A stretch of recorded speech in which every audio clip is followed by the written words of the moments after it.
ফিলিস্তিন ইসরায়েল ফিলিস্তিন আমরা কি গাজার বিরুদ্ধে নিজেদের নাম লেখাতে চাই? আমরা কি ইতিহাসের পাতায় গণহত্যাকারীর পক্ষে থাকতে চাই?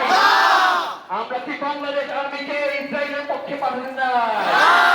আমরা কি এই অন্তর্বর্তীকালীন দালাল গাদ্দারের প্রস্তাবের সাথে একমত? বাহিনীতে সেনা প্রেরণ, গণহত্যায় সেনা প্রেরণ, জম বাহিনীতে সেনা প্রেরণ, গণহত্যায় সেনা প্রেরণ,